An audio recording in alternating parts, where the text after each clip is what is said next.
Expand your mind, don't let it wither and die. You'll find that it lifts your spirits high to the sky. So meditate. Thanks for joining me this morning. I appreciate you coming in this morning. I wanted to, we got connected with longtime friend there sitting beside you that I've known for a long time that connected the two of us. And so I appreciate you coming on and kind of talking a little bit this morning about, your latest project and where that's all headed. So thanks for joining me. You're so welcome. Thank you so much for having us. Yeah. So, tell a little bit before we jump right in. The best space is kind of what we're here to really kind of talk about and learn a little bit more about from my perspective. I know a little bit about it, but kind of before we dive too heavily into the best space in particular, tell me a little bit about like what's your background? Is this like your first nonprofit? Do you have a history of working with nonprofits, or kind of what's your background there a little bit? Just give people some background on you. Right. So my girlfriend, who passed from cancer at Advent Health, which is the largest medical organization in the United States of America. And she died going through cervical cancer at Advent Health. But we previously, we created what's referred to as the Church of Miel, miel meaning honey in French and in Spanish, miele in Italian. These butterflies and flowers is kind of like, it's a belief. We believe that if we can save these butterflies and the pollination source flowers, that we could survive longer. As a matter of fact, we created, that was our first nonprofit started in 2017. And off of it, we spun several organizations that are nonprofits under the umbrella of the Church of Miel, which gives us the ability to be separation of church and state in regards. The more simple way to explain it, and people are like, I never thought about that. It's like, for instance, the Mormon Church has JetBlue, the Marriott. That's why the Book of Mormon's in the drawers at the Marriott's, right? Black & Decker hardware, property, airplanes, Alaska Air, there again, too, JetBlue, SunWest, several other organizations and association. I was like, why don't we just create an organization? We paid over $2 million to Advent Health, even after insurance. And they, in fact, are our business partners. So it's not like, we in fact work with the Best Space Foundation hand in hand. That's why our signs, when it comes to the Best Space parking locations, which represents persons battling cancer, conquering cancer, is available for businesses and all over the Advent Health campuses, because they do not recognize, the American Disability Association does not recognize people with cancer as being quote unquote disabled. And the ADA, the American Disability Association, and they're our friends. Christine Woodall, Wodell, is our senior rep in the association. And we just continue to create nonprofits in association with and through our organization, as I say, as an analogy or a comparison to as well, the Mormon Church. That's why Brandon and myself, we created Digital Miel. And other organizations, fictitious names, Little Hands, all sorts of nonprofits that flow underneath the realm of the Church of Miel. Yeah, and mind you, the Best Space Foundation, Inc., we created exclusively. Brandon's organization, Digital Miel, which handles all of our digital aspects, runs underneath the church. And so we just control our organization financially and legally in regards. And so we've been doing, I haven't even, I'm a licensed hairstylist, but I haven't charged my clients since 2017. I'm a nonprofit. And so people that come in, I'm like, listen, they know who I am. They know what I'm about. They're like, this is the coolest thing ever, man. Like, I'm going to give a donation. The donation that I asked for would be, what I would have normally charged an individual to have his or her hair done. And so it just kind of parlays into a donation that supports our organization. And so if they believe, they keep coming back. If they don't, they don't. I've kind of steered away from the whole hair stylist aspect, and because there's so much work to be done when it comes to nonprofits, and it just overwhelms us in all regards. It's more of a job. I love it. I mean, it's what we do, and it's who I am. And so to give back to society, and the main statement that's always said is, I didn't know that. And that's where Brandon like totally hit upon that. That's our very first statement in our website. Is like, did you know? Yeah. And people are like, I never knew that you can't. But that's why the spaces that are in association with the American Disability Association, the blue and the white, recognized and trademarked in regards. Ours too as well.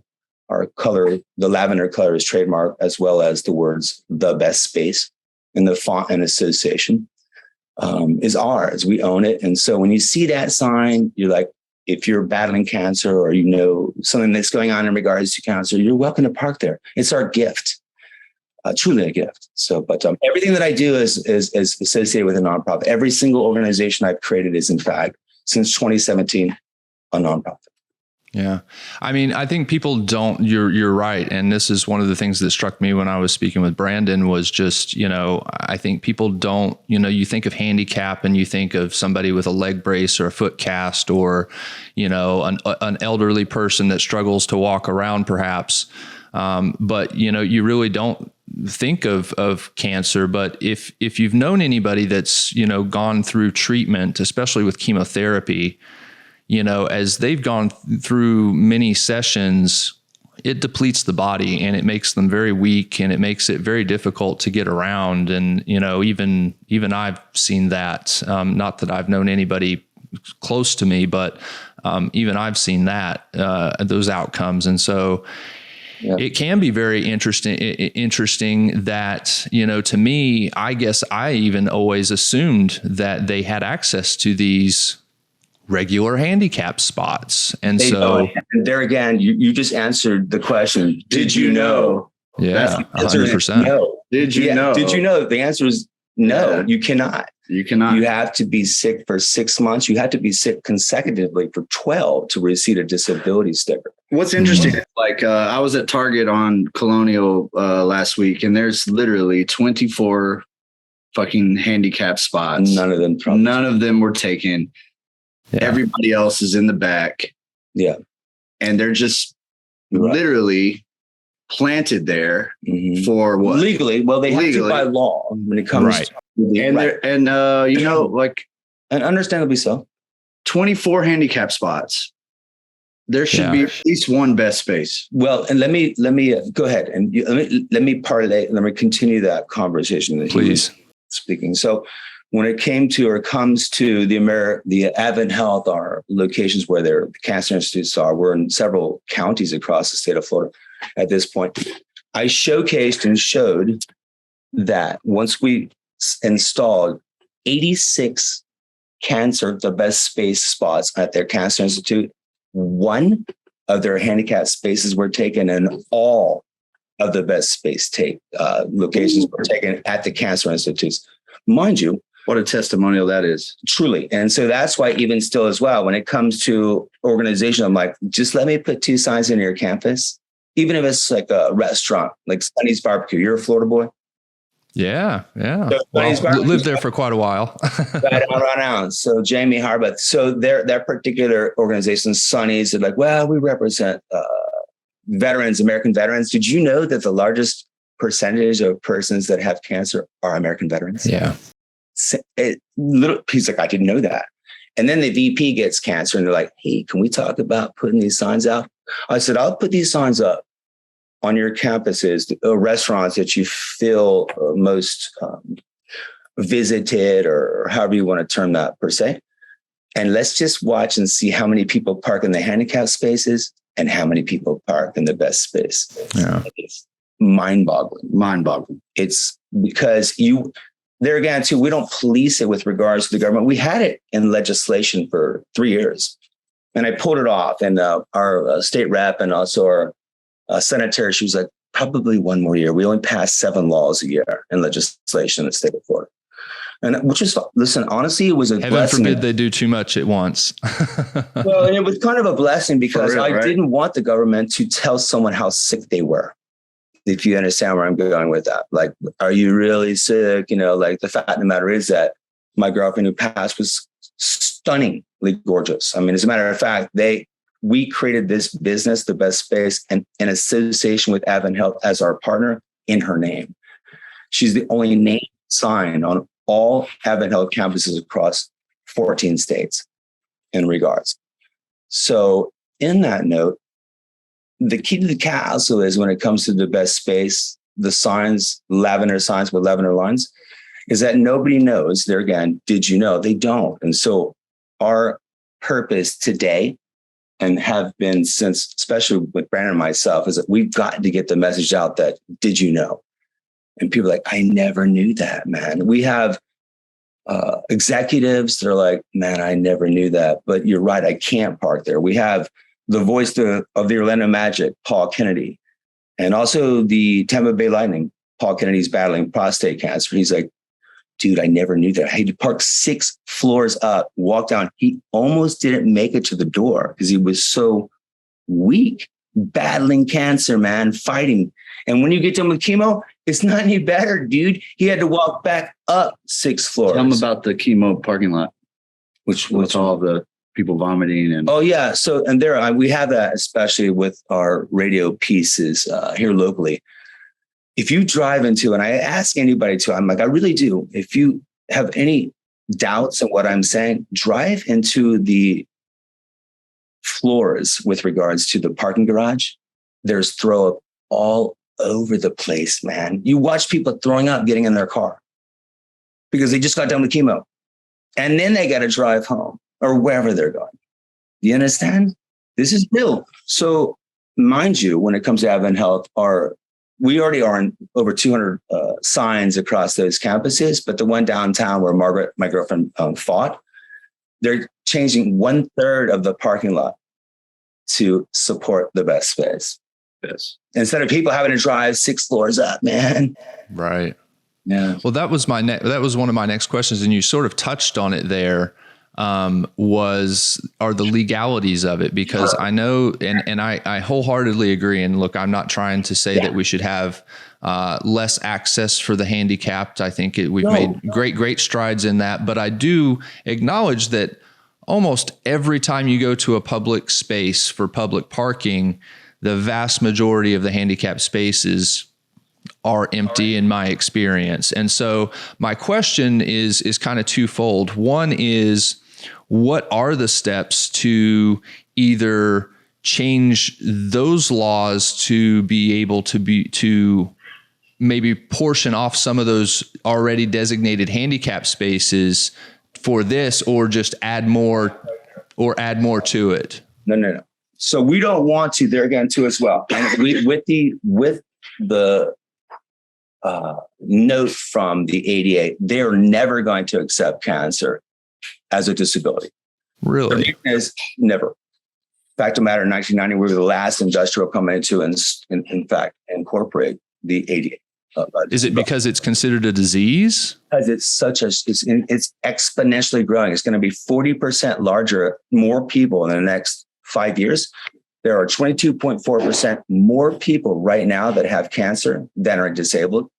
So you can imagine an entire parking lot being supported by, and the fact of the matter is they're not going to do that. And I don't want the government involved. I don't, man. Listen, I love the government. They support my organizations wholeheartedly. They provide us opportunities to do things. However, this is a particular gift. They will not ever represent cancer, and that's fine. Good, great. So then let's continue our business by providing the best space as a gift. In other words, your donation provides that space for someone you knew, someone you love now, someone who you hope doesn't get cancer, but seems like they may, whatever. The fact of the matter is, we all will be affected by cancer in one way, affected and affected one way or another. I personally affected and affected as well. That's why I started this organization. So is that kind of the structure of being able to spread it? To spread it then is your mission. Obviously, there's a lot of marketing that needs to get the word out about this and get this out there. But specifically, instead of going the legal route, trying to change the laws to require places to add extra spaces designated for cancer patients, instead your approach is to go to the individual organizations themselves on a one-on-one basis and say, hey, let's do this, and these spaces will be paid for through our donations, essentially. Yeah. So you're kind of like paying for that those parking spaces on a monthly basis at those businesses, or they're donating those spaces. It's a donation towards it. We're a charity, so it's a charitable contribution to a nonprofit. The fact of the matter is this: do you know anybody who has had cancer? Everybody does. Do you know anybody? Yeah. Right. Myself too, as well. Yeah. Everybody does. And so here's the gift.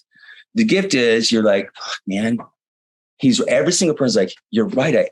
I did have to walk. I had to drop my mother off. Here's the thing. You have to drop, and I'm not sure if we want to post this. I'm just going to talk to you as a friend right now. But when it comes to St. Jude's, which is a children's hospital located in Nashville, Tennessee, there are locations, lot 24 and 25, which are a quarter mile away from the hospital. You have 10 minutes to drop your child off who's fighting cancer. You have to go park your car, and they pick you up in a tram and bring you back. Now, mind you, not everybody has a mother and a father. You drop that kid off and they're like, I have no idea where I am. I know I'm supposed to be at a hospital. Have you walked into a hospital? It's not you're not like, yippity yay, I'm going to a hospital today to have surgery. It's not a party, man. It's a scary fucking place. And these kids get dropped off. Lot 24 and 25, quarter mile away. They get picked up. Mind you, their cars are there and they're all safe. They got basically a hotel situation at St. Jude's. But the point of the matter is they can't park on the campus near their child. They have to and that's exactly how it's looked at. And nobody's fucking recognized this ever. And are we ever cuss and stuff like that? Like we're just talking, right? Or what's going on? Yeah, we did. All right, cool, man. No rules. All right. But the fact of the matter is that it comes to, as a matter of fact, when it comes to Sonny's barbecue, they're like, yeah, I'm not sure. And then the VP gets cancer. Like, hey, can we talk about this again? Mm-hmm. There are newscasters here, anchors, dead from cancer. So we're putting, as a matter of fact, we already have put signs at their stations in regards to those particular anchors who died at Channel 9, Channel 6, Channel 2. I can keep going. All of them. There's somebody dying at these organizations. And so I'm like, why are we not? There again, too, as well, it's a gift. The whole idea behind what we're doing is so that you don't have to walk for cancer any farther or any further. Think about that. It's almost like we've sort of neglected cancer and cancer treatment to some extent, because we know that it's something that literally could affect anybody. We don't, there are some people do 5Ks for cancer and whatever, right? They're 5K walks for cancer. These are not research. This is not helping cancer though. No, listen, I want to hear what you guys say. I like your hair. I like that darker image that you have going on right now. But go ahead, dude. I'm listening. I'm a hairstylist. So I was like, I like that. Go ahead. Yeah. The best case you don't walk for cancer. Yeah. But let him ask the question so we can answer. Go ahead, buddy. Yeah. No. Well, I was just thinking, to myself, it feels like we've almost just expected, a lot of people are going to get cancer. Not a lot we can do about it. We're just going to have to deal with it and just kind of put it over here because we don't want to really deal with it, because cancer is something that literally could affect anybody. And other than like maybe getting skin cancer for being in the sun too much, for them, or smoking, obviously for lung cancer, there's a lot of people get cancers and there's really no way to trace what caused it per se. Well, it could be 100 million things that we have done over the course of our lives. Well, that's a notable, listen, we all understand that. That's a fact. Those are facts. Check that, Mark. The fact of the matter is too, as well, is your money goes to quote unquote research. We do sponsor it because it's notable, and we have to put our money elsewhere too as well when it comes to Advent Health cancer research. Have they cured cancer? So yes or no question? No. But what we're providing is a tangible asset to recognize the fact that you have cancer, the best space. Your money's going where? God only knows, man. I hate to say it, but they're not curing cancer, man. And here's the thing. You can dump all your money into this research, have a good time. I've seen these locations. They're $40 million machines. They're incredible. Smart guys in there. We haven't cured cancer, but I'm giving people a chance as a gift that we recognize that we haven't cured cancer. And here's a parking place for you right next to the ADA spaces. We're not ever taking their spaces. We agreed to that in contract. Like, just don't take our space. I'm like, never. The colors. Why the lavender? I think so. The color lavender represents all cancers. Lavender signs with lavender lines. Do we have some signs right there? So your handicap spots are blue and white. Yep. So here's an example of the best spaces of a sign off Advent. Will you grab an Advent Health sign from me? I think it might be right there, right behind your chair, right behind your. And two. Here we go. Like this one, dude. So on Advent Health campus, because I had to go through fucking hoops, bro. I succeeded in less than 8 months, man. You can get that one open. Nice. So check it out, man. I had like 15 fucking people on a Zoom meeting. They're like, congratulations, you got it. I'm Believe it. So that logo is gold, dude. This is it's like having Coca-Cola as a vendor per se. Yeah. Or as a partner. They're my partner. And so anyways, so the fact is, when you show up at a campus that in fact is Advent Health, like this one, we give you an umbrella with our lavender color and our logo so that when you go off campus, you know that you can park there. Nice. So it's a continuation thereof. And people are like, why don't you use other hospitals? Because Advent Health is a $3.7 billion revenue a year business. It's the largest hospital organization across America in 14 states, including Hawaii, all across America, from here all the way up and through Wisconsin. I am taking them with and through, they're already in the South, but into New York in association with the PennPAC, University of Pennsylvania Political Action Committee, in association with nonprofits. So we can take them there too as well. We all know that the Northeast is every single hospital that you see that has a religious institution name, St. Jude's. You understand what I'm saying? Beth Israel. They're all Advent Health, which is Seventh-day Adventists. They're all associated with religions. And that's how they can take care of you as well as taking care of their organization in regards. So that is the facts, man. If you can tell me a hospital you don't know that has a religious name, I'd be happy to hear it. Yeah, I can't name one. You know what I'm saying? You touched on something else there that I find interesting because I myself obviously don't run any nonprofits, but I've worked with a lot of nonprofits over the last few years, just kind of setting up different things with the organization I work with in my day job. And, you come across some are great. They, do a lot of great work, and then others are not so great. They don't do a lot of great work, and it really is more for show, to say that they sit on a board or something. And I've also experienced, you mentioned like, I don't want to get too conspiratorial here. So I hope it doesn't come across that way. But, you mentioned, we don't have a cure for cancer. No. And one of the things that I have recognized is that when these behemoths, these nonprofit organizations, these research groups, all this gets built up into, it becomes its own industry.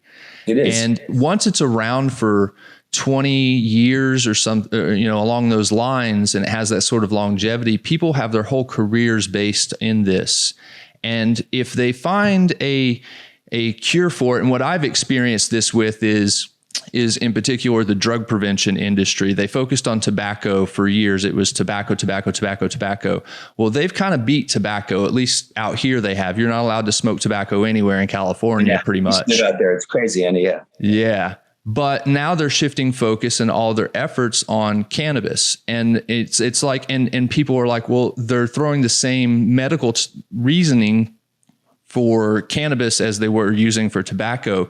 And it's even though it's unbased, what people are starting to realize a little bit is that they have to keep the funding coming in because that's what keeps their organization going and keeps it strong and keeps them all with jobs and kind of keeps that wheel turning, so to speak. So what's the question? Can I tell you? I've always been perplexed that we are able to do so much medically. Mm-hmm. We've never been able to come up with any sort of close to a cure for cancer. It just perplexes me. And I often wonder, based on the way our healthcare system is set up as a system to kind of keep people sick and treat sickness instead of prevention wise, I wonder if it's an profit incentive to have it structured that way. You know what? We can do that. We can think that all day long. And more than likely, listen, I've been in these research labs. They're badass. They really are. They got people scanned. I literally watched them cut this individual's stomach who had died and was taking a piece, and they were doing research. I mean, these machines are incredible. They truly are. And maybe, as my girlfriend who passed said, maybe the disease is the alien that lives within. In other words, the alien's here. I mean, you can look at it however you want, but she was like, you can't kill viruses. Maybe that, in fact, is the alien. And I realized that there are, because we hate to say this, but we in fact were visited by the National Security Administration. My girlfriend and I saw, and another friend, spacecrafts for like a half an hour, 5 different times.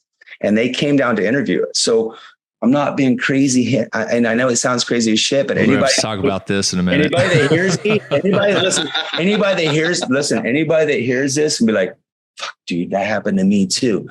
Because there are very few, but those of us who have experienced it, we literally called each other like, hey man, I'm not crazy, right? Like we did see that, but we not only saw it once, but 5 times. Anyways, we'll discuss this, and we're not talking like for fucking 5 minutes. We're talking like 30 fucking minutes. And anyways, then here you and I will discuss this further. But so in her idea and association with cancer, possibly so when it comes to a virus and cancer, that it is in fact the alien. And we don't have a cure for it because there isn't one. You know how you cure herpes? You don't. Yeah. Well, I don't know. I saw there's a new vaccine for that now. I saw it on TV. Good luck. Saw it on TV. Buy it, kid. Yeah. Shoot it wherever you want. But the truth of the matter is that I want to get back to as well when it comes to the Best Space Foundation. We also, underneath the Church of Mill, created Together We Grow. Together We Grow is an opportunity for high school students to volunteer to receive their Bright Future Scholarship in every state. Ours is 100. Some are 200 in Texas. There are other ones that are less. There are other ones that are more. But the fact of the matter is, it's a nonprofit. We're across America, underneath the church, just like we're around the world. That's why the Mormons can ride their bicycles in Brazil. I'm a church. It's the International Religious Freedom Act. So we're everywhere for that matter. And in fact, so those children come and they participate. The high school students help us plant fruits and vegetables on elementary school campuses so the children don't have to use their WIC card to buy Fritos and Doritos. If in fact they would like to have a tomato or something of that nature walking by campus, they can. We have the school campuses open at certain times of the day so that they can, on Saturdays and Sundays, so that they can visit if they wanted to make a salad for their mother or father and things of that nature. So we're doing that across Orange County and also Hillsborough and things of that nature. But Together We Grow and Flowers Have Powers is another situation where we plant flowers on elementary school campuses by utilizing the students from high school. And when it comes to the internships, University of Central Florida and all campuses, University of Pennsylvania, University of Alabama, utilize our services, is that you can intern underneath the organization and receive your 3 credit hours, 2 semesters by interning and helping us further our cause. Tell about Baptized by Fire. Yeah. And so another a nonprofit we created was Baptized by Fire. We realized that, especially with legislation recently, where they're like, we're not going to give these guys a chance. These veterans, American veterans, are like, man, I'm fucked up. I know I am. Just help me. They're like, no. So we created Baptized by Fire, which in fact supports with grants from the United States government and helps American veterans across America, the entire United States. If you needed, in fact, let's say a disabled ramp to your home, we'll fly our crew out there. Wisconsin's a location, North Dakota, I apologize. Flew a crew out there, got it built, brought them back. The government gives us money. We give it to obviously the persons, our organizations that are underneath our nonprofit. And we just take care of the things that need to be taken care of to help everyone out, man. So, and we have construction companies underneath this umbrella. We are fully equipped. You can imagine. So I always try to, there again, too, as an analogy, you've got the Mormon church, you've got the Catholic church, which is, mind you, worth $3 trillion. They have their own. Have you ever seen a Catholic priest in a grocery store? Do you understand? Have you ever seen a set of nuns buying milk? Ever? Eggs? Nuns buying eggs? Come on, man. I think I have seen a nun in a store before, but I couldn't be for sure if she was a real nun or not, though. That's the thing. You ever seen 3 nuns buying eggs at Publix? No. Cottage cheese? No. They are what's referred to as an organization that's within itself. And so that's why when it comes to our organization, we operate within ourselves, but we spread our wings. We are out in public at grocery stores or whatever, helping out whomever and however.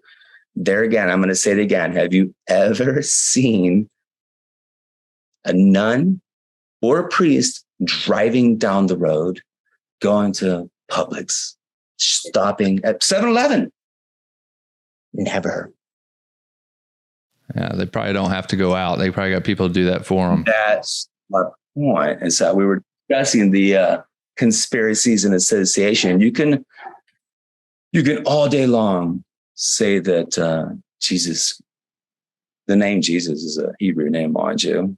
The word Christ is Greek. It means the anointed one. Provided that in 313 AD by Constantine, the Roman Empire, so that he could, in fact, tax one particular religion. And if you don't believe me, look it up, man.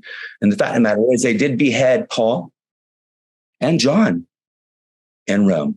They were 90, it was 90 AD, which is crazy because you got to think like, how is that possible? They were like 50 something when or 30, let's say. That would be like they're 135 years old. You have to ask yourselves about the whole, the date, like how does that? I mean, when it comes to Noah was 900 when he built the ark. Well, I'm 7,000 years old, by the way. Yeah, he's 7,000. I am. Matt's about 42. I mean, I would. This is opening up a whole different direction of our conversation. But I'm highly into the concept of the idea that we don't know a lot about our past. I think that there's a possibility of. I think we've maybe had some fairly advanced civilizations that have gotten wiped out completely. I listen a lot to. And read a lot of stuff from Graham Hancock and Randall Carlson, who studies obviously archaeology, but also cosmic impact theories over the course of Earth's history. And I don't know, there's a lot of evidence for these theories, it seems like. So they're back for a reason. It's the dawning of the age of Aquarius. It started in this particular year in February. There's a reason why they're coming and they visited us. We'll get back on the subject, but I'm telling you what you're saying is true. And there's a reason why they're here. Well, now, when you say they're visiting us, it's interesting you say that because I'm going through a book right now called it's an old book called The 12th Planet from Zecharia Sitchin, if you know who that is. And it's on this theory that there's a 12th planet that is on a very long orbital cycle, and it only cycles like every, I'm going to get this wrong, but every 2,400 years or 2,800 years or something. 156 years. Maybe that's it. Yeah. Something like that. So we would not actually have a recorded history of it. The last time it was here, the theory would be that it was around the time of the ancient Sumerians. And so I don't know, but this book seems to be leading me in a direction to think that they're expecting it to come back into the cycle here fairly soon. I don't know if that's really true or not, but you know what I don't either, but I can. It's interesting to think about. Well, it's interesting because I do. Listen, I know we're talking about the best space, which is all about cancer, and those. But I want to express to you that, in fact, what I'm telling you is they showed us a picture of 1452 in Belgium. We drew the exact same picture of what we saw. It was exactly the same, man. And our conversations that the fact is that they let us, I don't want to say control them, but you ask them to do something, you can point to the sky and spin your finger, and they spin like rainbows come. There's no way. There are three of us there. So listen, man, I'm a doctor. So when my other friend's an accountant and my other friend's an executive, we're not like crazy people. Can you set the stage for this? Like when was this? Where and where was this? Do we want to talk about this? Yeah, I mean, I would be happy to. The very first time that we saw them, I mean, we can. This is fun, right? Yeah, cool. Absolutely. All right. We'll circle back around to everything. Yeah, we'll just come here. So you can see. So this female and I, we're friends. Hello. She's a business partner. She's my partner. And check it out, man. We were like at Bay Hill Classic. You know the Bay Hill Classic. Mm-hmm. Right. So one of our friends has a house in the 13th hole. And we were like, let's just go out and lay on the grass. It was a beautiful night. And then all of a sudden, this interesting haze, this mist blew in. And we were underneath a tree that it looked dead at the time, but the next day, anyways, and this mist flows in out of nowhere and it drops down this mist onto us. And the mist was difficult to inhale. It was chemical in regards. And I was like, we'll never forget this. I was like, this is the most interesting thing I've ever in my life. So then not even like 2 months later, maybe 2 months. Yeah. My friend, Paco Ares herself, we're sitting on our roof, just chilling out here in Thornton Park. And sure as fucking shit, my friend was, we were talking, my face was facing the sky because there's a tree above us, and his was facing this way. And Dana goes, holy shit. Do you see that? And sure as fucking shit, man. It looks like a cigar. It's orange in regards. And there are two black dots on the side. And then they came at it, right? Like, in other words, and then they all took off across the sky. And and this mist came in and we inhaled it again. Mm-hmm. And even I was like, I can't breathe, dude. It was just like a mist. But I honestly, my voice changed like this. I'm like, what's going on? Mm-hmm. It was fucking freaky deaky. And we saw a smorgasbord of activity. They stayed a long time with us. We tried. Quick. I was like, I guess I'm not going to work tomorrow. I'm not going to work tomorrow.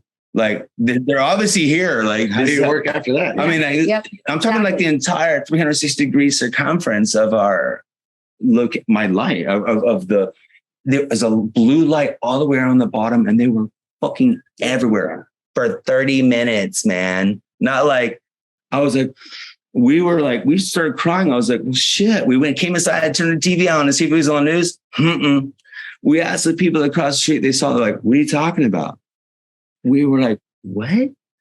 And then it happened again. So what we wanted to do was this, because on the 60 Minutes episode with the female pilot and the male pilot, and they kept looking at each other saying, you did see that, right?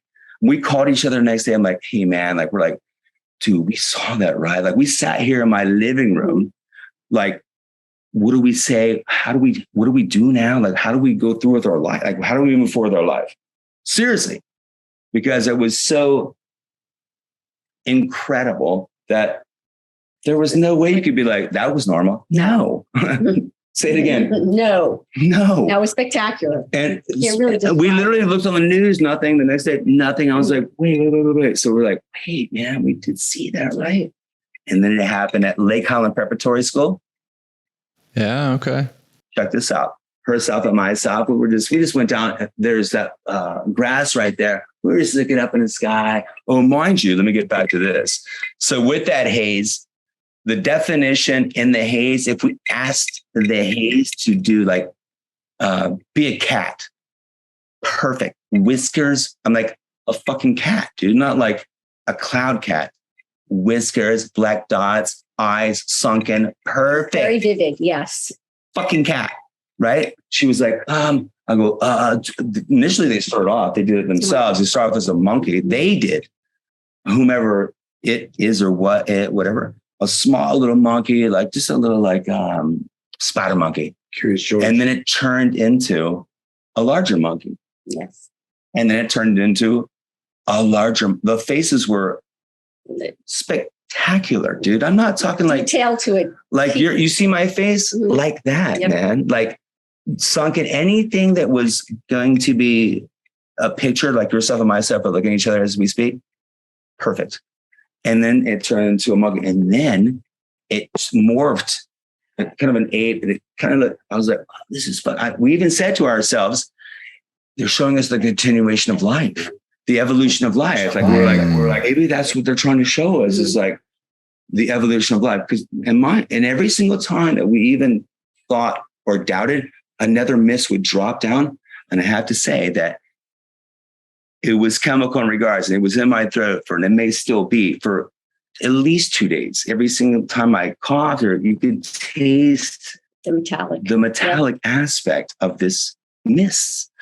And then it turned into an older gentleman, gray beard, perfect. And he extended, you're familiar with Thornton Park, downtown Orlando, Thornton Park, extended his body and his white shirt, his perfect features, and his white shirt and his brown, like khaki pants, whatever, all the way to Winter Park in the mist. No shit, dude. Hold on. I'm going to blow your mind. And and mind you, there are three of us, and he turned and looked at us because we kept saying, we're like, oh my God, what do you want from us? Like we were like, okay, man, obviously you're here. So what do you want from us?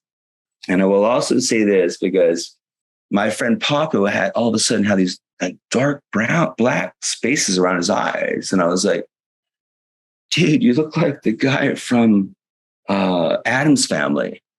Right? And then her face became like, that's when we were inhaling it. It seemed like we were dying. Truly. And I asked them, I was like, did it anything with me? They're like, no, nothing.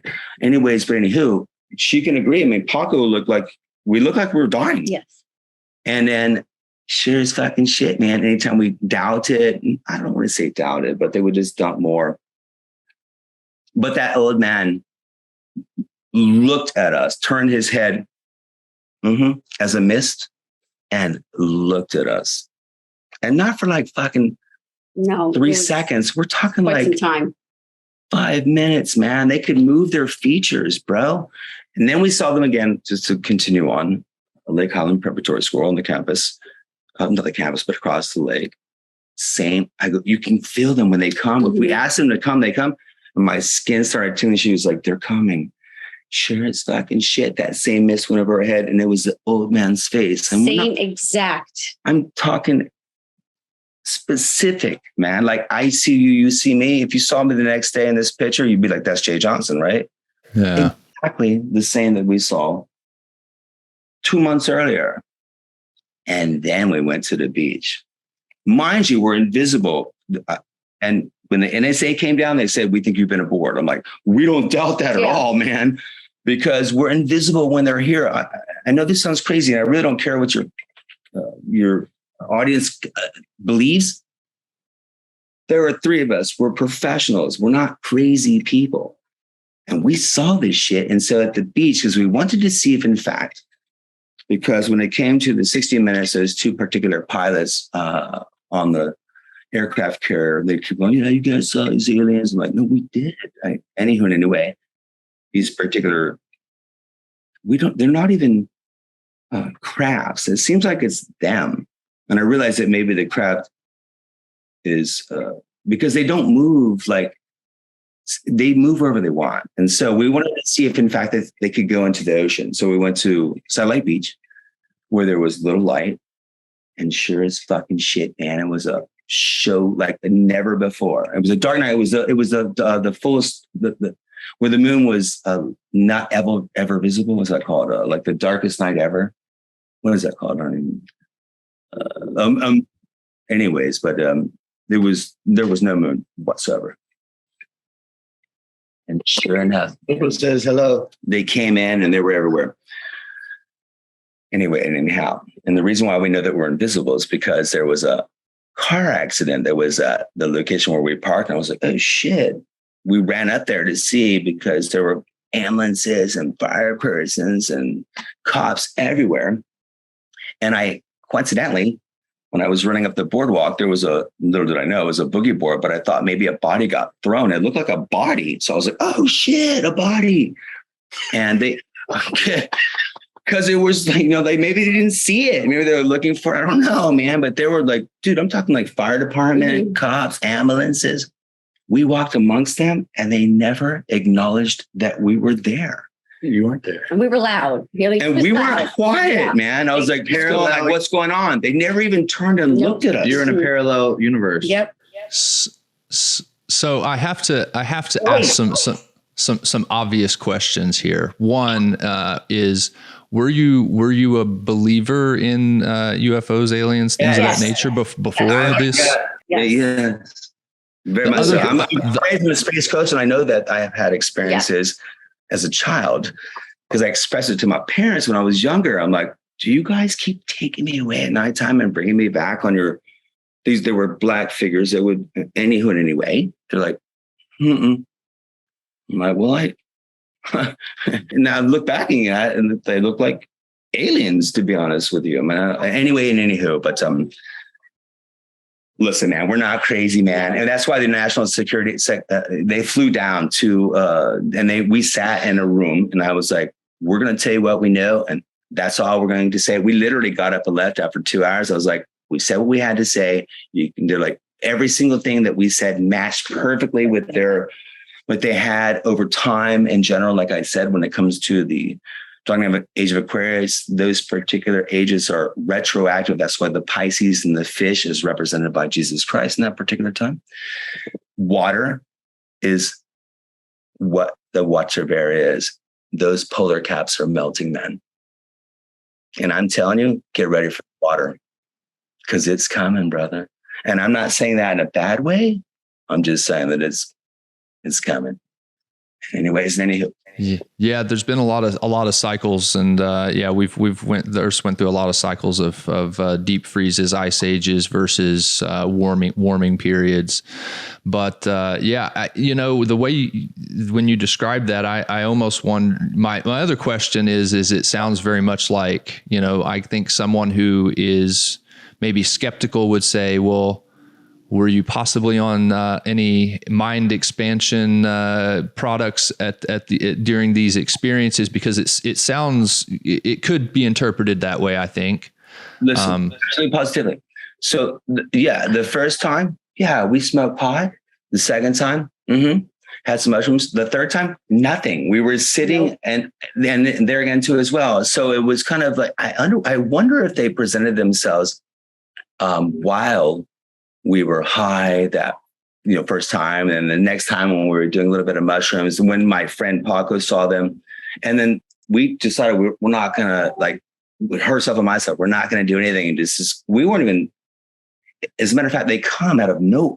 They come unannounced. And so, but you can feel them coming. And so same scenario, totally sober. I think maybe we had a bottle of wine, but I wasn't drinking and driving. Maybe we had, I don't think we did. I don't think we drank really all. Yeah. And then when it came to the beach, same scenario. We were just there. As a matter of fact, we have a beach house there, and we were concerned about the accident. We were totally sober.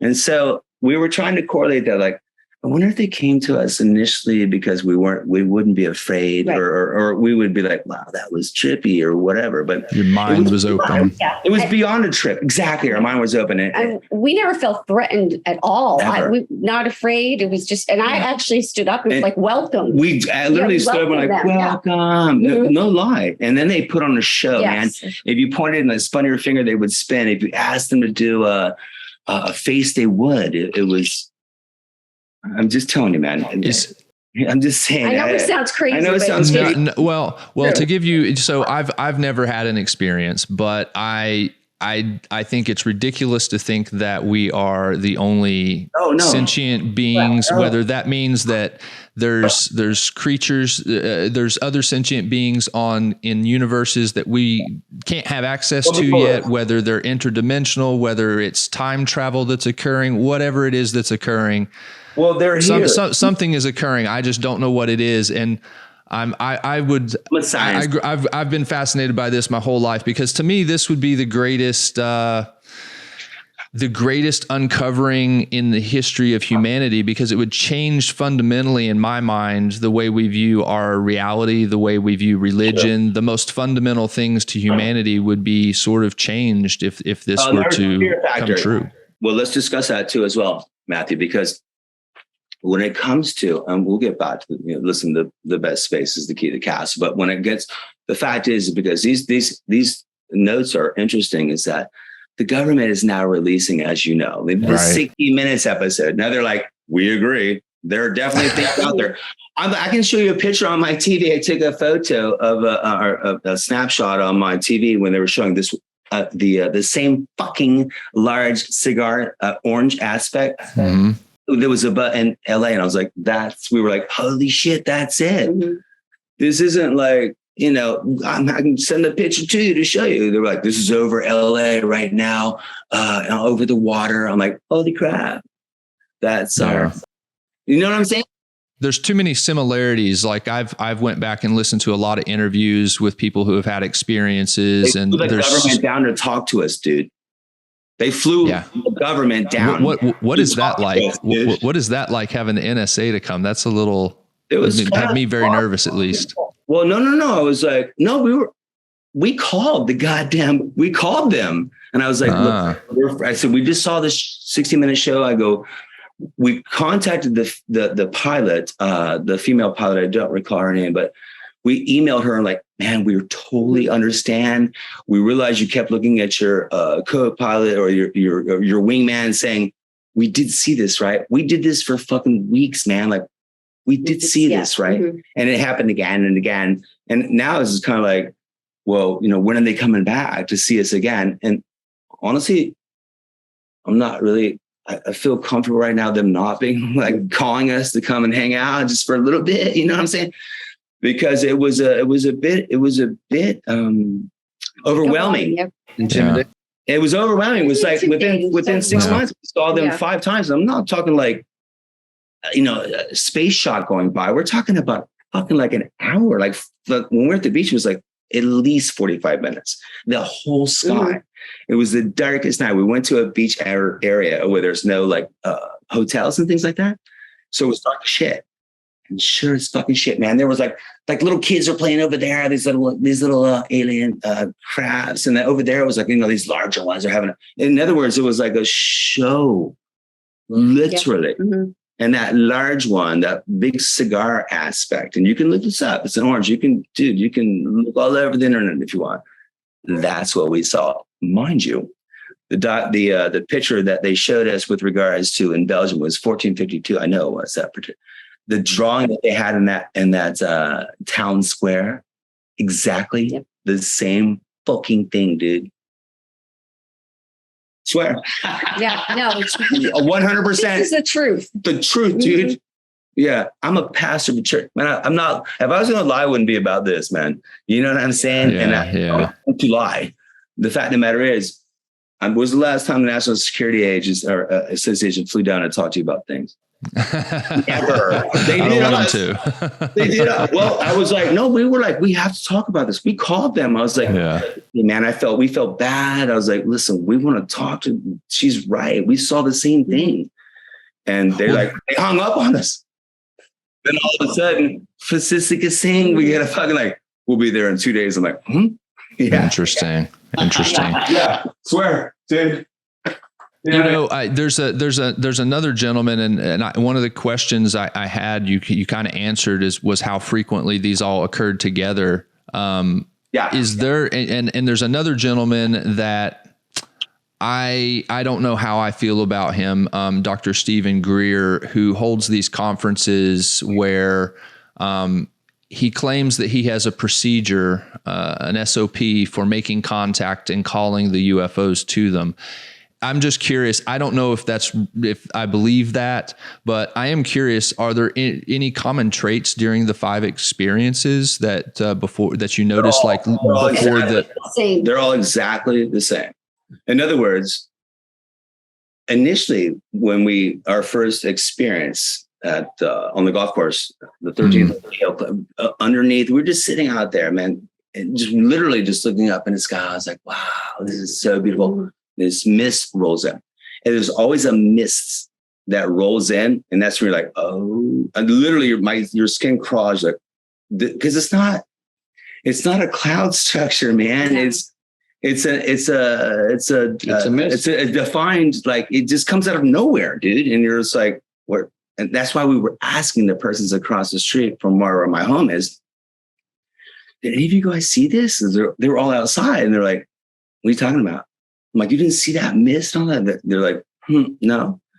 And every single time, and I'm going to say this again, and you can agree, we're invisible. It's the most, we literally walked amongst officers. And we said that the first time, we walked back down to our place on the beach and got our things. So one of us would just go ahead and leave. It was like midnight. Yeah. We had already seen extraordinarily amazing night with regards to the spacecrafts that we saw. And so we went to get our things, and we were coming back, and there was another police officer that was in the parking lot. And it was like a DUI or something. And we walked. It's like we're not even there. Like, you can imagine an officer saying, hey, did you see anything? Do you, nothing. Like, not even a glance. You could walk right up to them. They never even looked at it, talked to them. They never. It was weird, man. That's all I got to say, man. We were like, and that's where we're like, maybe we're invisible when they're here. Mm-hmm. That was because there again too as well. The couple of times previously, nobody saw them nor us, and we were talking to our neighbors off of our roof, and they never acknowledged it. We're like, what the fuck is? Mm-hmm. We honestly were like, what's going on? Like, what? Swear. I know it sounds crazy, but man, it's true shit, dude. Yeah. Now, there's a lot of things I think that we just don't understand about nature. I think, sometimes we discover something in science and we sort of hold on to it like it's a fact. And there might be other things that we haven't learned yet that might change our perspective on that. And I think we've experienced that recently with different studies that have been done. James, the Webb telescope that's out there. I mean, listen, we're on the verge of, the fact of the matter is there are other dimensions. And I really don't care what anybody thinks or feels. We walked amongst ambulance persons, firemen, police officers. We were amongst them. We wasn't we were like trying to hide. We were like, what's going on? Nobody even looked at us. I thought I jumped over a dead body. I was trying to say, hey, I think there's a body back there. Maybe you didn't get. And I was like, what's going on? They're like, nobody even, it was this, there's no way to explain it. None. Zero. Interesting. Anyhow, but listen, the reason why I created the best space because of cancer. Yeah. Well, let's circle back. We'll tie this in. So circling back, we've been talking about things we can't explain about nature, but some things we can explain about Why nature. Why are you using the word nature? Here's the thing. It's interesting. The word nature, if you can tell me the definition of it, I would be happy to hear it. Do you know it? I don't, but I will tell you something. I mean, yeah, I don't know the Actually, textbook. You know what? Do you know the plastic? Here's the thing that's so interesting that I find so interesting. Everything came from outer space that we're a part of. Right? So, but when you're like, plastic bottles they're not organic. They're not, we created that shit, man. Everything that's on this planet now is natural. We created every single thing that's here, dude. Yeah. We did, but a lot of the things I would counter that by saying a lot of the things that we have created are not do not occur naturally on their own without our making it happen. But aren't we in fact a being of nature? Yes, so we are the only being on this. We're the only creature on this rock flying through space that has the cognitive ability to make decisions based on intellect and past experiences. And so for that reason, so like a beaver, can you fucking do what a beaver does? A beaver? Yes, we can build dams. Sure. Certainly we can build dams way better than beavers. Well, okay. I understand that. But the fact of the matter is that everything that's on this particular planet was brought here millions of years ago, 4.5. Sure. With regards to supernovas and things like that, gold knows particular aspects, in fact, are from outer space. That's where we're just space dust for that matter. But as a natural being, we have the ability to create things that may be considered unnatural, but you can't create something as a natural being that's considered unnatural. I think that's a perspective to have on it. I'm not about plastic bottles. I'm just saying the fact that these particular aspects that we want to argue over, we made. Yeah. In fact, it's part of our nature. That's why there is a humongous amount of bottles floating around the ocean where seaweed is and birds can land and things of that nature. But because I'm a natural being, I attributed to that island of plastic sometime or another. Yes. Yeah, we all have. I see they're doing making headway on it though. They're finally. Well, listen, they're also making headway on shit, bro. They're also trying to SpaceX, which is a part of our organization. Let me get back to that too. Elon Musk, Astro Beam, because Beyond the Moon is our project with regards to Florida Space Consortium, where we're not going to the moon, man. We're going to Mars. And so we're going to the moon. We're not going to let China have all that H3. Listen, listen. There'll be a war. There's going to be a war on who can mine the moon. Listen, buddy. Why are we going there to begin with? Because China just found like a new mineral or whatever it is considered component called H3 helium-3 that's supposedly worth $2 quadrillion. Yeah. Go get it. Yeah. Could be an unlimited source of energy is what they're saying. And if China's the only one that has access to it, we better learn to speak Mandarin. I already do. Yeah, man. I'm ahead of you on that, man. Yeah. But the truth of the matter is that you're right about, you're wrong. Here's the fact of the matter is that when it comes to the fucking source, listen, Elon Musk is a genius. And he's a part of our organization. We did in fact create Astro Bee, which because you have to have a centrifuge when it comes to pollination and pollinators on Mars. We tried this with NASA and they all died because they didn't have they didn't have a gravity source. So they were like, well, how do I go to a flower? Right? They tried to do this on the space station or? No, on Mars. And so, they did. They were just trying to correct. It didn't work. They all died. Right. All of them, except like 183 bees. Anyways, truly. And anyway, so with regards to the Florida Space Consortium, these students, PhDs and master's program, created a centrifuge to provide a source of gravity.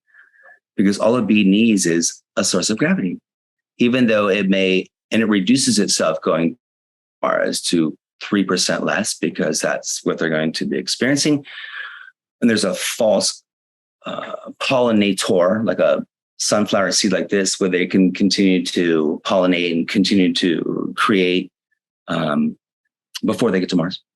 And then they would go obviously out into the greenhouses and pollinate the flowers that were planted previously.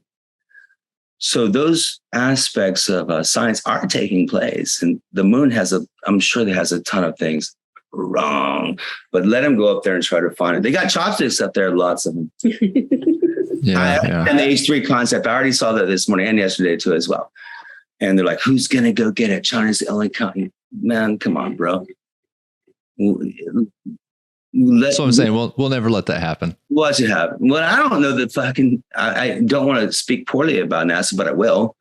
That they don't know what the fuck they're doing, dude. It has to be Elon Musk and Jeffrey Bezos who's just shooting his dick off into space with that little thing that wrecks all the time.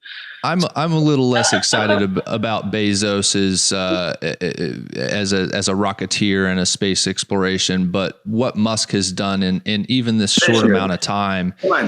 When I saw that rocket come down and reverse land perfectly on the thing, that was the first time as an adult that I felt like something had been delivered that I had imagined when I was a little kid, as far as like the future, like flying cars and all this. That's the first thing that I had seen that really made me feel excited again. And I agree. I think if we have any hope about exploring outer space and beyond our atmosphere, I think Elon Musk is going to be the one, driving that force. You're right. Yeah. And the statistics, I mean, I want to say it's like 98. He's had all of his spacecrafts come back and things of that nature. He's launching up into space, as you know, Starlink, which is going to provide Wi-Fi to countries across the world, right? The fact of the matter is it's going to provide the opportunity for Mars to have a Wi-Fi link back to Earth, because all of the satellites are above Earth. And all you have to do is send a signal to that satellite and you can communicate with Earth from Mars. Yeah. It's about the Wi-Fi in Guam. It's about providing an opportunity to have intergalactic communication skills with all the satellites that would encircle Earth. And there's the key. And he's also shooting off into space very soon, like a garbage collector. Did you see that? Did you see that piece of satellite? Yeah, the green one yesterday. Yeah. I was going to say that's like our next concern, right? Especially launching, Starlink and things like that up there. We've got our own garbage patch encircling our atmosphere. Well, you know what, Matthew, I appreciate your thinking in this regard. Just do yourself, if you would take a look at Elon's ideas and packages, he's in fact created and has already created a garbage collection space craft, or several thereof that would in fact scoop up all that stuff. Nice. Yeah, because they're everywhere. A lot of trash up there, man. So we started talking this about bees and a centrifuge for bees. Correct. And so I guess I would like to get back onto that a little bit here. Tell me a little bit, because to me, I think I found it very interesting. One is I just love honey. I think honey's amazing. Yeah. I eat a little bit of honey probably on most days. And, but otherwise, I think there's a lot of people who don't realize bees are kind of an annoyance to them, and they don't really think much about them except maybe just not getting stung. But I was intrigued when I heard about this church, and is it based around the efforts to just increase the ability to preserve environments that are going to propagate bee propagation itself, I guess, to use that word twice in one sentence? Do you know, the fact is that because I live in downtown Orlando, and you can create a bee sanctuary within an urban environment where, if they understand which we have when it comes to Paramore, the Black Bee Project, where in fact, instead of swatting at them, you're letting them land on flowers that you plant. So you can do this all day long in a rural environment where nobody knows that there's bees out there, because I don't go drive through cow patties and stuff like that. But if I live downtown and there is a way for us to, in fact, put flowers and plants on top of businesses' roofs in that regard, and allow them to, in fact, harvest the honey and utilize it for, let's say, a drink and those aspects. And so that's where we connected with University of Central Florida, Dr. Danny Siegler, where we could, in fact, put those organizations on top of buildings. And Rob Nunziata, who is the CEO of Florida, what's it, FBC? Florida Bank is a loan organization, large, is huge. And he gave us all of his buildings downtown, the Walgreens building, Church Street Station, man. We've got planters up there, for bees and stuff like that. And just the kids get a chance to, the high school kids get a chance to go upstairs or up there and work with them and make sure the flowers are good. So pollination and pollinators. In fact, the butterfly, the monarch butterfly, we had a monarch butterfly project that we instilled and incorporated in tons of flowers up and down all the avenues down here. Do you recall, and I hate to say this, but the female that was, I probably shouldn't do that was murdered, and she was standing in front of that butterfly wings in Orlando anyways, but that was part of the project. The Monarch Pledge is what it's called. And I was like, oh shit, she was in Orlando. But interesting.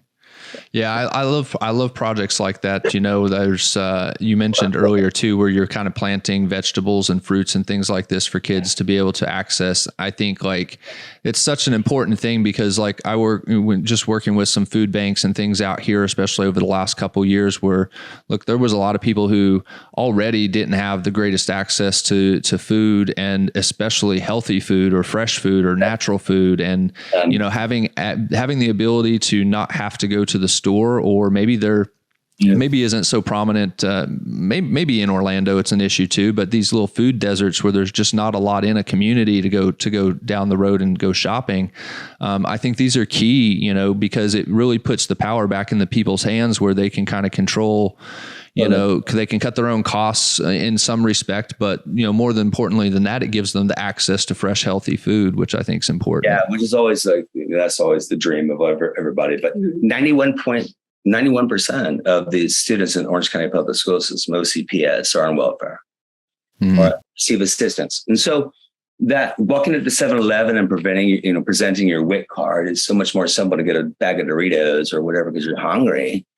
But what we're trying to do is inspire children. If you inspired a brother or an individual who had a sister, and then they inspired their friends and things of that particular nature, it's utopia in regards, man. But at least it's worth an opportunity for these kids to work off their volunteer hours to receive, the Florida Bright Future Scholarship and other organizations, to get into college. The children that do tend to participate with regards to the volunteering are really smart kids. Yeah. They're going to college and they want to do good things. And they come out on a Saturday and a Sunday morning, and we do like 18 planters on elementary school campuses, across. And it's beautiful because then the kids get a chance. We've got videos and pictures of the kids harvesting the food that we planted for them. And it's kind of cool, man. It's wonderful. It's kind of cool. Now they have access to healthy food. You know what? And it's up to a child to decide whether he or she wants to participate and go pick a tomato at lunchtime. She didn't have any money that day. Go outside and grab a tomato and grab, whatever's out there for you to eat. Truly, it's better than nothing. It's way better than nothing. And honestly, it's probably better than what they could go use that WIC card down at the 7-Eleven for. And I think they can't leave anyway. So pardon me. But right. And so while they're I would even make the argument, maybe the school food for that matter. We just can't harvest that much food. It's just, I really understand what you're talking about, 400 kids. And so, right. But I think there was somebody I heard speaking the other day that was like, they were talking about eating and dieting, and they're like, look, not everybody is going to make the healthy choice. Not everybody's going to make that choice, but for those that would make that healthy choice, if they had both the information that it was a healthier choice and the access to do so, there is a certain percentage of people that would take that. And I think, Well, yeah, but you got to pick your battles, Right. Well, and we're talking about kids. And so you're what's referred to as a product of your environment. And I only believe what my mother and father told me because I was a kid, right? Until you start to think for yourself. We have free will, but not as a child. But my parents were rocking Joe Frazier, so I'm a good kid. But the fact of the matter is, if that's all you know, if you know that that's where you can go get fed, in other words, that's where the food is. If I give you this card, you can go down there. Or you can walk outside and pick a tomato and do this and do that. I'm probably going to do what my parents taught me to do and gave me money to do.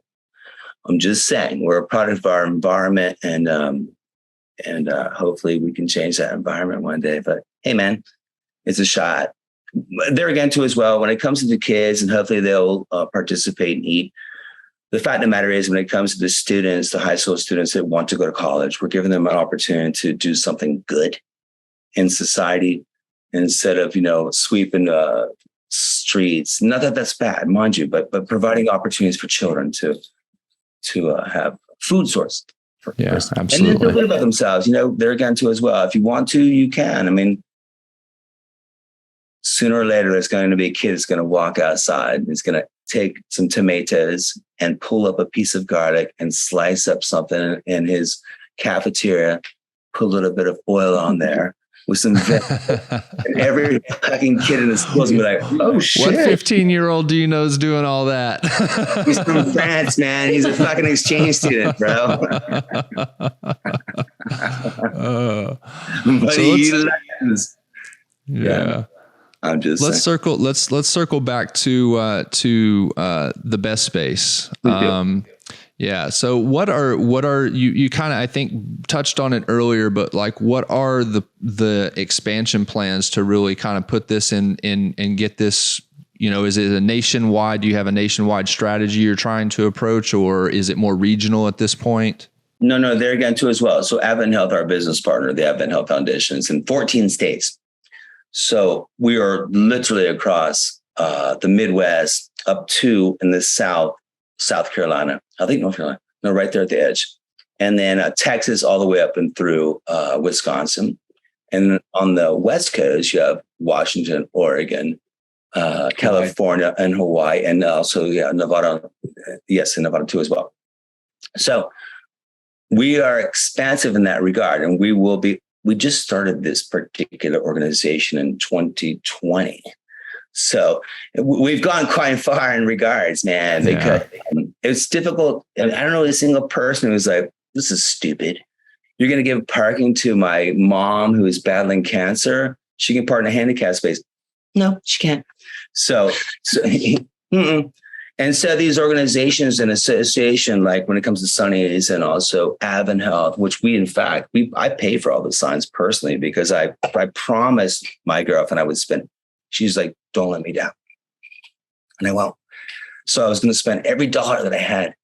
And we were giving quite a, when it came to the government, a significant amount of money to do it, which we have utilized. And but when it comes to private industries like Sunny's and the Orlando Magic, which is Advent Health is a medical sponsor and provider with them. So we have that. As a matter of fact, today, it's okay. But there's the Tampa Bay Lightning, Jeff Vanek, whose mother died at 57 years old. So we applied for a grant to be recognized by them. He gives away $50,000 for each home game, which we felt very confident. We applied last year, we applied late, but they contacted us again, like, finish this application because you guys are gonna get it. And anywho, in any way. So then he's has a significant amount of money, and we're looking for companies to understand that. When I said this in a recent radio spot, like, we want to give business to your business. In other words, if if I have to park at the back of your parking lot, you're not going to get my business if I'm battling cancer. I can't park in the ADA space. So the idea behind it is by providing the best space on your campus or your parking lot with regards to a business, we're giving your business. Otherwise, we're not going to do, we can't show up. And we're in fact working with Instacart. We're doing a calculation in regards also Grubhub and Open Table, several other locations. They do consistently $2 million or 2 million transactions a day across the United States of America. So we're coming up with the calculation, which we'll present to them next week, because they're like, this is awesome. Because the best space, how do you know if somebody calls and they're in their bed dying of cancer, they're sick? They have, in fact, a senior citizen phone number where you can get discounts. But what about the person that's dying? Like my girlfriend, like I just want I can't go to the store, you know? What is so like if you have a handicap pass, you have to register for a handicap parking sticker, right? Is there any process for these parking spaces for people that are out there? No. What we do with the best space, we have stickers, which is, honorable in regards, but the best space is policed by morality. Yeah. If you knew somebody who fought cancer, you'd be like, I would never. I would be. It would be the last thing I would ever think to do. And so when they're gone too, when Paul Kennedy had to walk 6 floors down, couldn't even make it to the front door.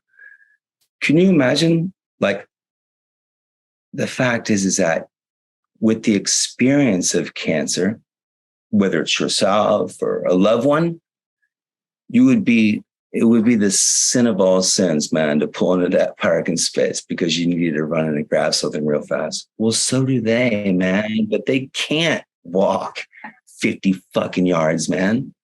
And so it's just a police of morality.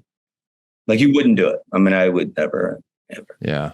Yeah, I would agree with that. It would be the shame that ridicule that someone would get, especially in today's society where everybody has a camera on their phone and could put it immediately up online. I don't know anybody that would take that risk. Well, there's the thing. The reality is that the reason why we, on top of the fact that when it came to the ADA spaces and parts, my girlfriend was like, I would never, even if she received, she's like, I don't look handicapped, so I would feel bad parking there, considering somebody's going to lower their wheelchair down, and wheel themselves in. And so the whole concept behind it was, well, we'll just be next to those places. The best space will be next to those ADA spaces. And those individuals getting out, like my girlfriend, was stunningly beautiful. She could walk to the store. When everybody that saw her walk would be like, that girl's dying. She's on her. The chemo just hadn't kicked in yet, but she'll be bald in like 2 days. Yeah. Yeah. It's everybody I know that's been affected by cancer. It's always such a personal story because it's a journey. It's not something like a heart attack where it kind of happens out of the blue and it's done. It's always such a long journey that's so emotional for everyone around them as well. And it's obvious that, this is a labor of an emotional labor for you as well. It's a labor of love to some to an extent, certainly. And so, I really wish you the best with it because I think it's a great cause. And, I would love nothing more than to, don't have a lot of reach, but whatever I can do to help support, I certainly will, because I think it's something that needs more exposure and needs to grow. Yeah, you do have a reach. I'm on the radio with you right now.